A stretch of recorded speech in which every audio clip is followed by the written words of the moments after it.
A family is a story. It begins long before we are born and continues long after we are gone. We are told this story our whole lives, through faded photographs, through holiday gatherings, through the familiar tales passed down across generations. This story becomes the foundation of who we are. It gives us our name, our history, our identity. We trust this story. We believe in the smiling faces in the pictures, in the loving anecdotes, in the shared history that binds us together. But what if that foundation is built on a lie? What if the smiles in the photos are hiding something terrible?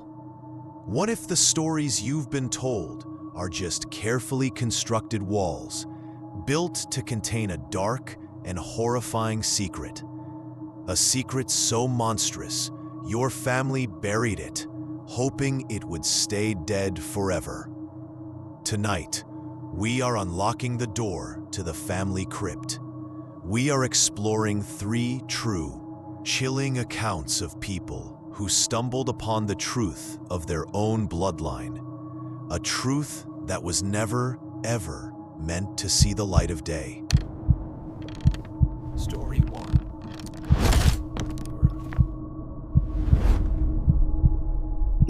Our first story is about a secret, not born of malice, but of shame and fear.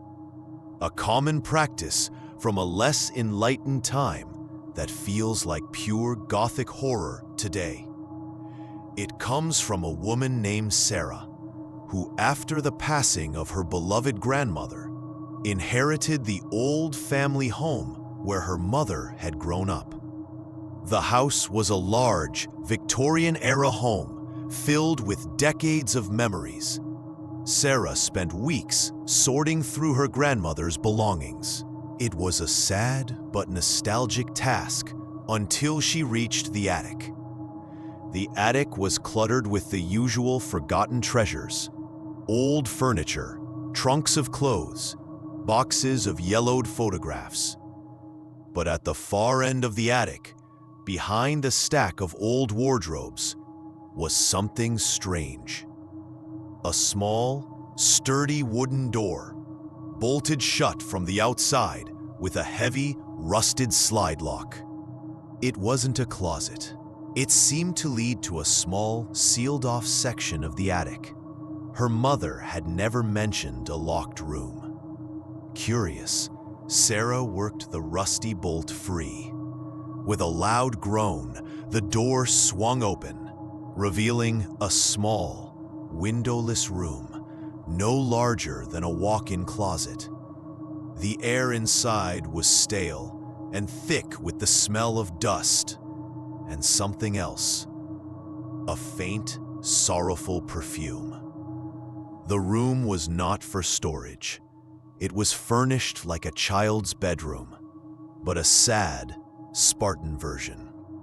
There was a small, simple bed frame with a rotted mattress, a tiny wooden chair, and a single crate filled with old, handmade toys. On the wall, faint, childlike drawings were scratched into the wood. And on the bed was a small, leather-bound diary. Her hands trembling, Sarah opened it. The diary belonged to a girl named Lily. The dates inside were from the late 1940s. With a dawning sense of dread, Sarah realized from the writings that Lily was her grandmother's younger sister, a great aunt she never knew existed, an aunt who had been erased from every family photo, every story, every document she had ever seen. As Sarah read, a horrifying picture of a secret life began to form.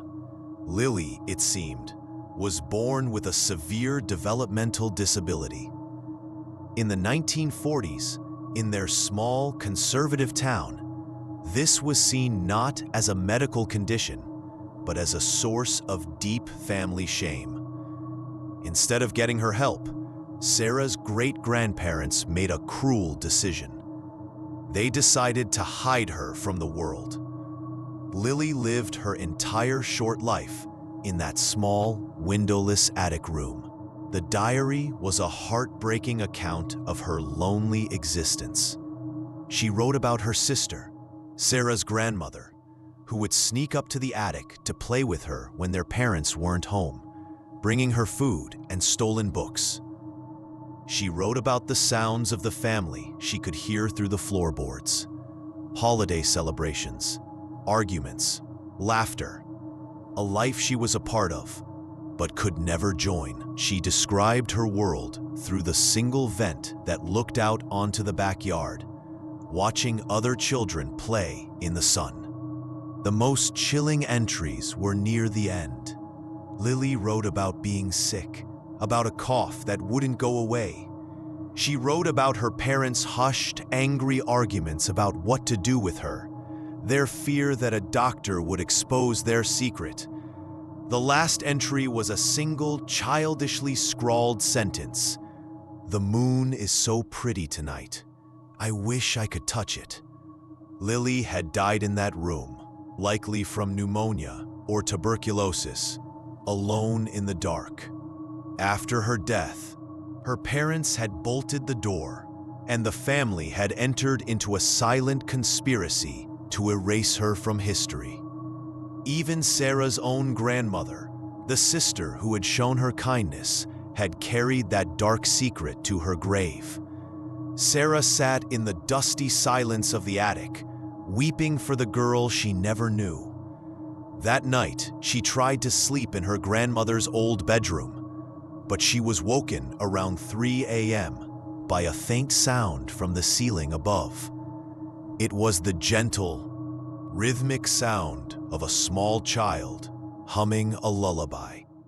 Sarah believes it was Lily, the girl in the attic room, finally free from her prison, her memory finally unearthed after 70 years of enforced silence. The secret was not a monster in the traditional sense, but the quiet, soul-crushing horror of what fear and shame can make a family do to one of its own.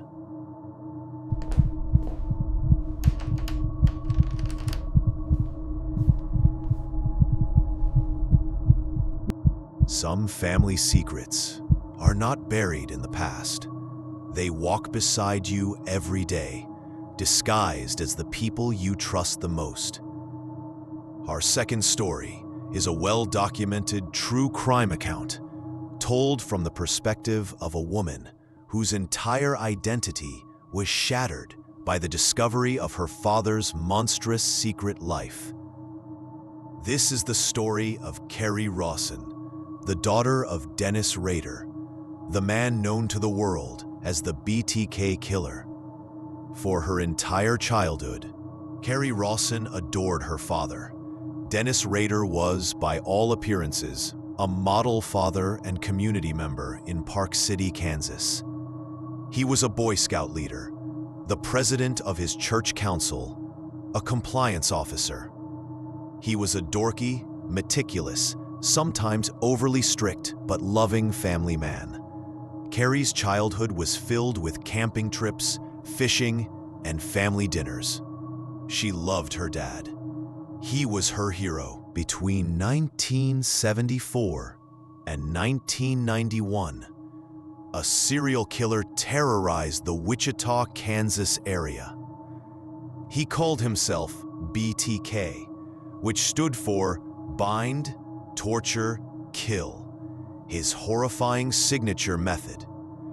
He sent taunting letters to police and the media, reveling in the fear he created. He was responsible for the brutal murders of 10 people. For 30 years, his identity was one of America's greatest unsolved mysteries. The community lived in fear of this phantom killer. And then, in 2005, he resurfaced, sending more letters. This time, he made a mistake.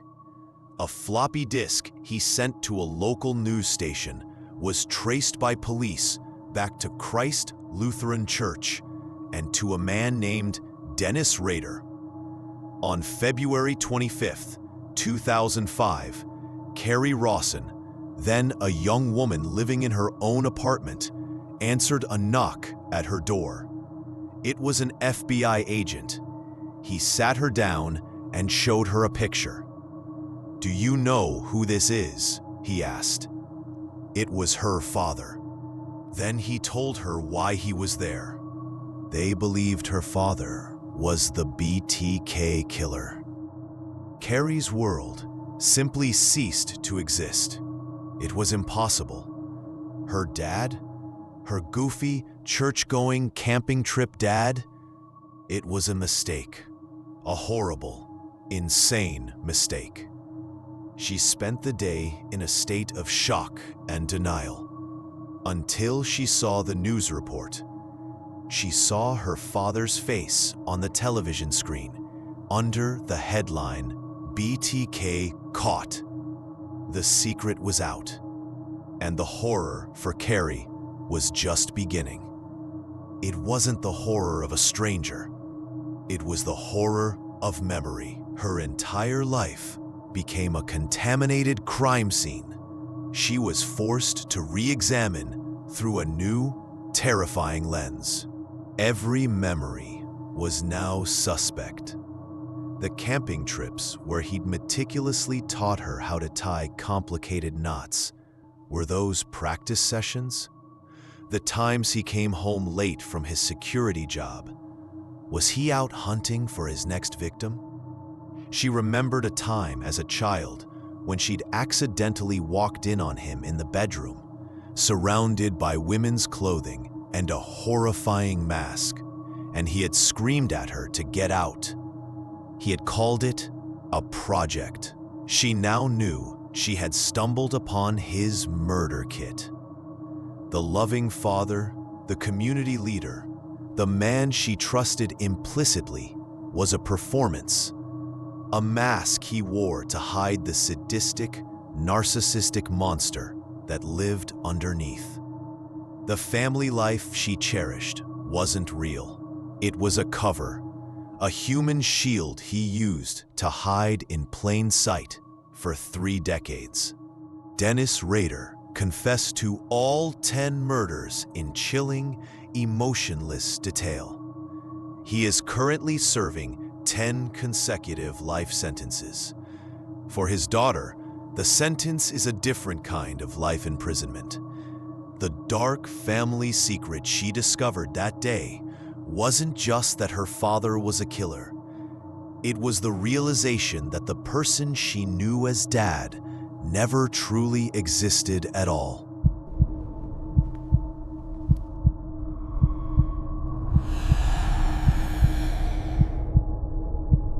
Our final story is about a secret that isn't hidden in an attic or a double life, but in the very blood that runs through a family's veins. It's about a horror that is passed down, an inherited nightmare that waits patiently for generations to awaken. This story comes from a man named Thomas. Thomas had a recurring nightmare his entire adult life. It was always the same. He was not himself. He was in the body of another man, running through a dark, disturbing place. Primeval forest in the 19th century. He was wearing rough, homespun clothes, and his feet were bare and bleeding. He was running for his life, pursued by something just beyond the trees, something he could hear crashing through the undergrowth, but could never see. The dream always ended the same way. He would trip and fall in a small clearing. The pursuing sounds would stop. He would look up, and from the darkness, 2 small pale points of light would appear, like distant, cold stars. A deep, guttural voice would whisper a single word, a name he didn't recognize. And then he would wake up, drenched in sweat, his heart racing.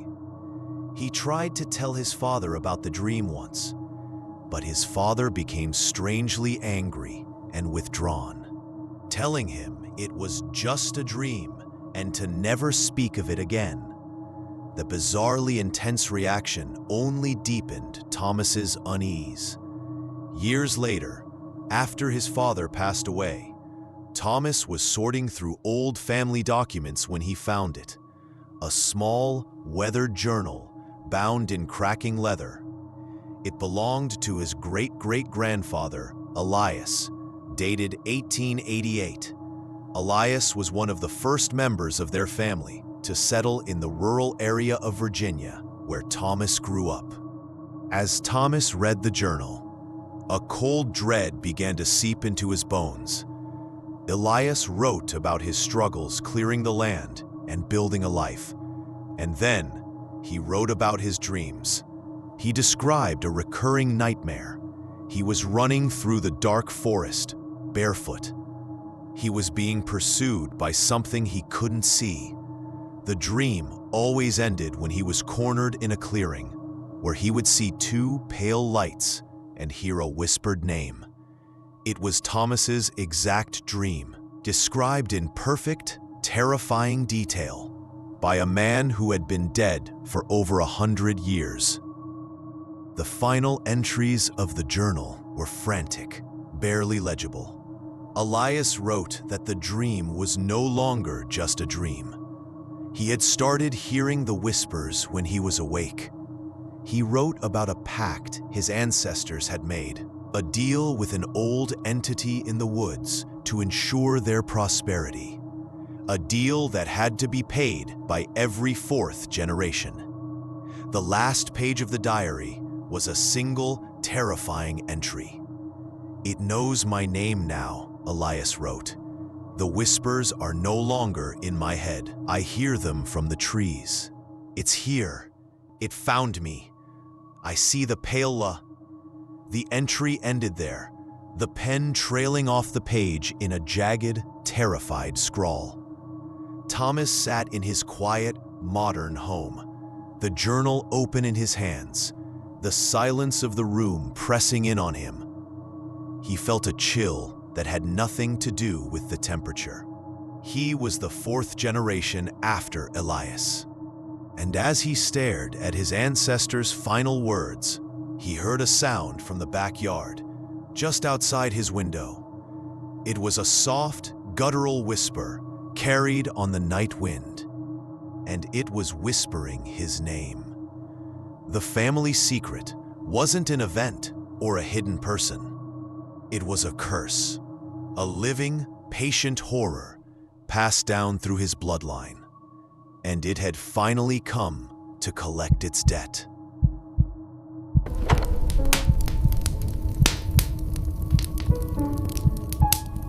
The shame of a hidden child, the monstrosity of a killer father, the chilling inheritance of a generational curse. 3 stories, all born from the secrets we keep to protect the ones we love, or to protect ourselves. They are a terrifying reminder that the most frightening monsters are often the ones who share our name, our blood, and our history. They prove that sometimes the safest thing you can do is never look in the attic. Every family has its secrets. What do you think is the scariest secret a family could possibly keep? Share your thoughts in the comments below.